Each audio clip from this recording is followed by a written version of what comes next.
Hello, and welcome back to the Carbon Capture Magazine podcast. I'm your host, Danielle Piekarski, and today we are joined by Chris Gould, Executive Vice President and Chief Sustainability Officer at California Resources Corporation. Welcome to the podcast, Chris. Thank you. Thanks for having me, Danielle. Yes, thank you for joining us. We're excited to have you today. So let's get started by having you tell us about yourself and the California Resources Corporation. Certainly. So I'm Executive Vice President, Chief Sustainability Officer for California Resources Corporation. I'm the first Chief Sustainability Officer for the company, and that was all brought about by the development of our strategy to participate in the energy transition that aligns with California's leading carbon neutrality goals and policies and incentives that are really encouraging for energy companies to invest and develop projects that can be on the cutting edge of energy transition. So I lead that initiative for the company more broadly in the development of our sustainability goals. We have a full scope net zero goal, meaning scope 1, 2, and 3. We're one of the only global companies globally in the oil and gas sector that have such a goal, which we think is appropriate and aligned with California. And I lead up our new subsidiary. Oh, I guess it's not so new now, but our subsidiary Carbon TerraVault, which is our carbon capture and sequestration business that is exclusively dedicated to decarbonizing different sectors of the economy in California to help meet carbon neutrality goals. Great. So CRC recently announced a carbon dioxide management agreement with Lone Cypress Energy. And actually, since we scheduled this podcast, CRC announced another one of these agreements with Granis. Could you explain to us what a carbon dioxide management agreement is and what exactly it means for your company? Yes. So first off, just for context, so it's related to Carbon TerraVault, which again is our business of developing storage, carbon dioxide storage, permanent sequestration from emission sources throughout the state of California, whether they be hydrogen facilities, ammonia facilities, power plants, anything that emits CO2 that's part of California's plan to decarbonize. It needs to be captured and it needs to be sequestered underground for permanent storage.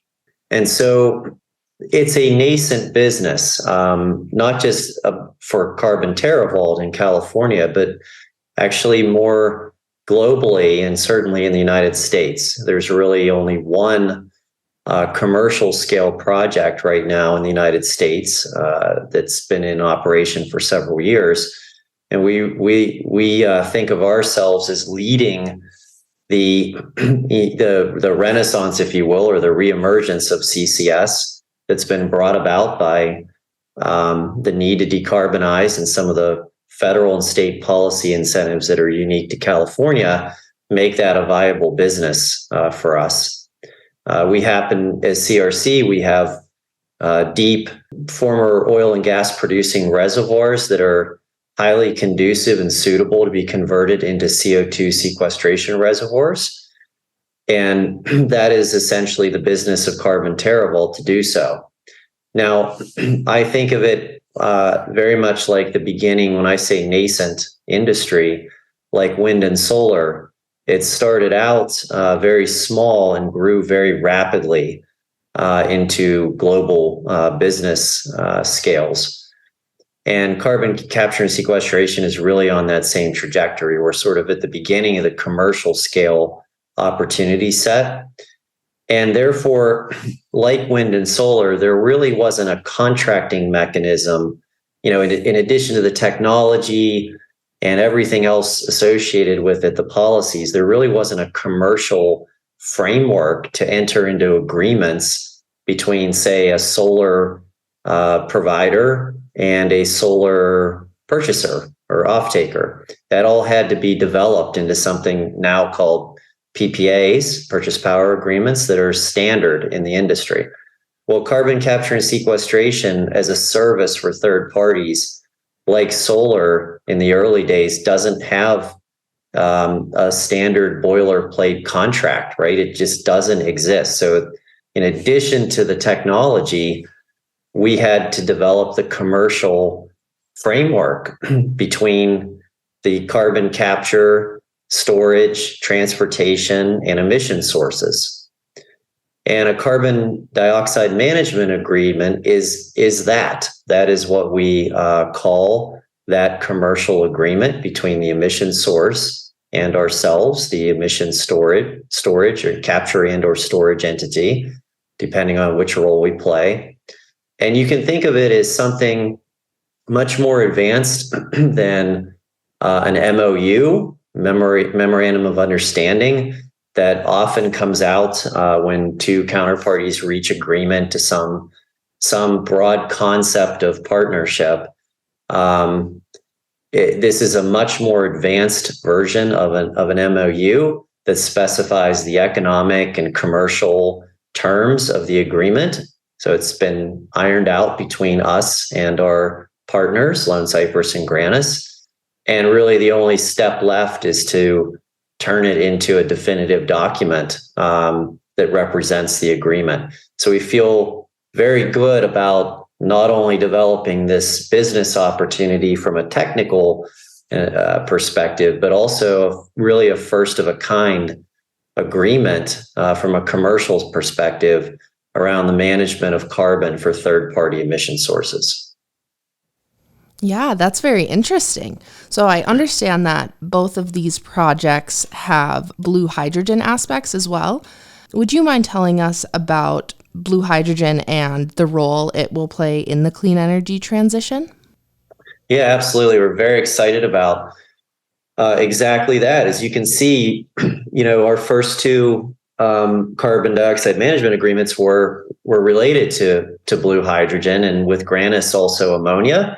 And really, you ask, well, what does it mean for us? It means we're putting in place a framework that we can scale, right, commercially, right? With these agreements, it allows us to scale very quickly with these sort of emission sources and others, just having that framework in place.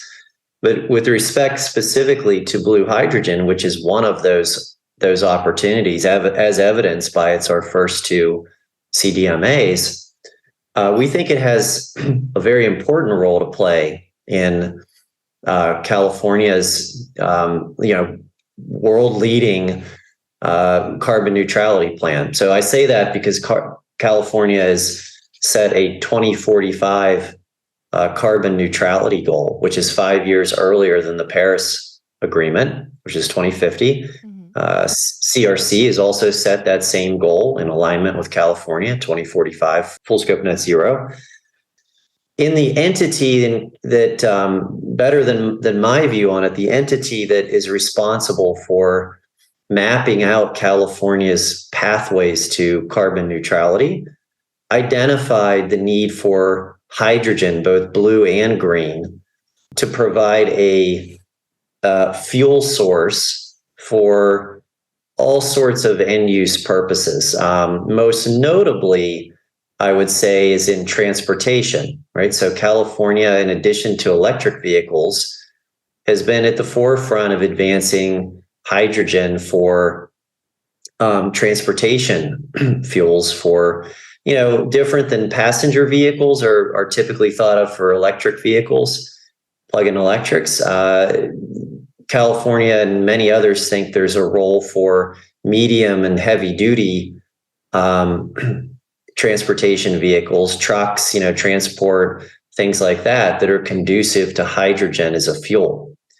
Now, in order to use hydrogen in a way that's beneficial towards carbon neutrality, the hydrogen either has to be green, meaning it was produced from renewables, or it needs to be blue, meaning that it was produced from a technology that utilizes natural gas as a feedstock, but in doing so captures the carbon dioxide from the production process and stores it permanently and safely underground, which is what carbon TerraVault does. So it is also clean, zero carbon, just like green would be, but just in a different way.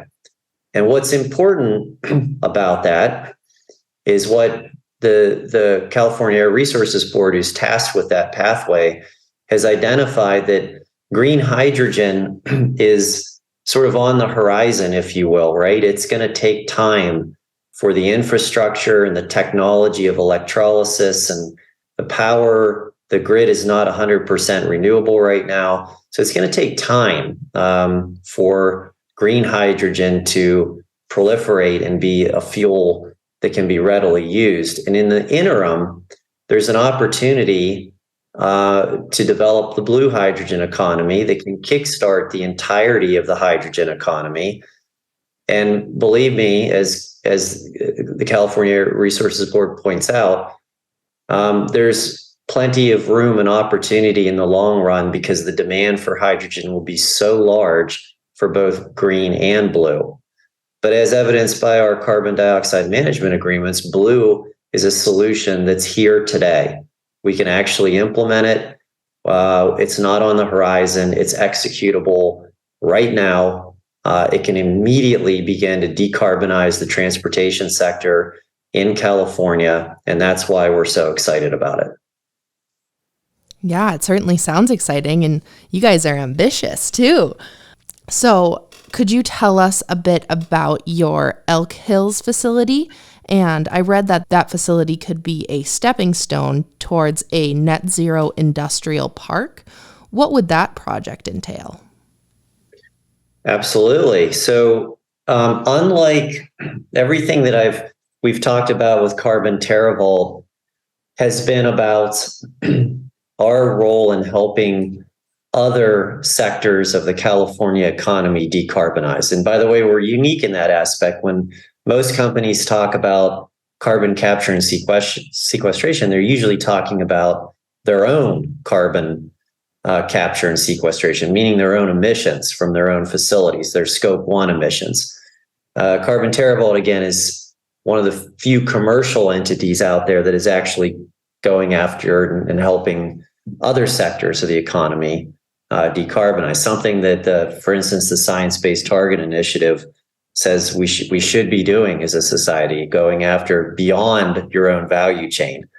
But in this instance, our cow capture project at Elk Hills happens to be, this is CRC, one of CRC's sources of emissions, our Scope 1 emissions, is we happen to own a power plant, a 550 megawatt power plant that we use partially for the production of our hydrocarbons in the field at Elk Hills, and partially for sales into the California electric grid.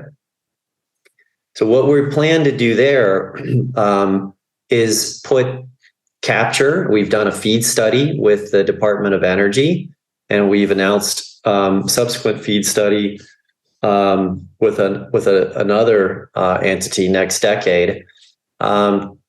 Feed study meaning front end engineering design study to really map out the techno-economic development opportunity to put capture on our own power facility that we own ourselves, not somebody else's, to reduce our own emissions and sequester them permanently and safely underground. Now, with that power plant being now carbon-free, when the capture and storage occurs, we can not only decarbonize the production of the hydrocarbons from our own field, but we can also leverage that clean power to be able to build out a larger net zero industrial park that has facilities such as Lone Cypress hydrogen production that can tap into that clean power to be able to run their facilities. And so the list, doesn't end at Lone Cypress. There are many opportunities to build within that Elk Hills facility with that clean power asset, things like direct air capture, things like ammonia production. The list, kind of goes on and on. Any of the new sort of green, new energy molecules that have been identified by California to be part of transitioning to a cleaner fuel sources can ultimately be sited there and leverage the clean power from that facility. Wow, that sounds like a great opportunity. Speaking of opportunities, we see a lot of CCS here in the Midwest. What opportunities does California offer future CCS or blue hydrogen projects? Well, exactly. So, when you think about Lone Cypress and Grannis, who we've spoken about, and Grannis, by the way, produces ammonia, blue ammonia that will be utilized. A lot of people. You mentioned the Midwest. People think of the Midwest, rightfully so, as the farm belt and agriculture and production as such in that area. Mm-hmm. Well, people forget California and the Central Valley, where our facilities that we've just talked about are located, is one of the largest agriculture producing parts of the country, right? It just doesn't often is pop to people's mind as immediately as the Midwest, but it is. It's one of the largest. And so with the production of ammonia to be utilized for fertilizer in the agriculture sector, basically California otherwise gets all of their fertilizer. It's not blue, it's not carbon free. It's been produced in other parts of the world with high carbon intensities, and that is shipped thousands of miles by boat into the state with a high carbon footprint, not just from the production, but the transportation. So it's not only environmentally inefficient because of the carbon, but it is costly to do so. So what you see in these greenfield opportunities like Lone Cypress and Grannis, the opportunity to site in California close to the demand center, now that there is carbon capture and storage sequestration potential that Carbon TerraVault has brought about, it's a win-win. It's environmentally efficient, right? We're reducing the state's emissions, and we're doing it economically because it's direct sited versus being transported thousands of miles. So it's a very efficient, very attractive process. And the same can be said for hydrogen, shipping hydrogen versus producing it in the state, for a state that has been proactive about stimulating demand for the hydrogen economy. Much better to have it produced in the state than it is to have it shipped in, both from an economic and environmental standpoint. We view a very, very large opportunity to, sort of clean reindustrialization of California because of the infrastructure there. That's because of the demand that's from agriculture and transportation. It's the fourth largest economy in the world on its own, just the state of California. It's an enormous opportunity, and we're already seeing it with our announcements with Lone Cypress and Grannis, and we expect to see many, many more. Great. Well, we are coming near the end of our time here. Chris, do you have anything else that you would like to add? Yes, I would. I would say, we are very excited about what we see is just the very beginning of a very promising path to decarbonize in California. And, because we're in a state that has led not just the US, but really globally, led the charge on decarbonization, we are very excited to play a leading role within that leading state and such a large economy.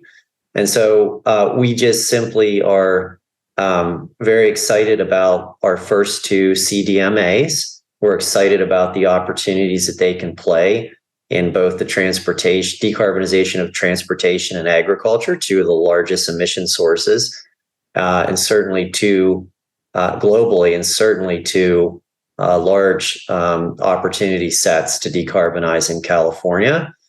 And we just are looking for, continue to look for ways to optimize and grow that capability with partners like Lone Cypress and Grannis, and welcome the opportunity for any others who would like to join and become part of the solution in California, help the state reach its carbon neutrality goals, and in turn, their own, just like we are. And I thank you for your time. Yes, thank you. Again, we are joined by Chris Gould, Executive Vice President and Chief Sustainability Officer at California Resources Corporation. And thank you for everyone who tuned in to today's podcast. If you are interested in being a podcast guest, please reach out to Carbon Capture Magazine, and we will talk to you next time.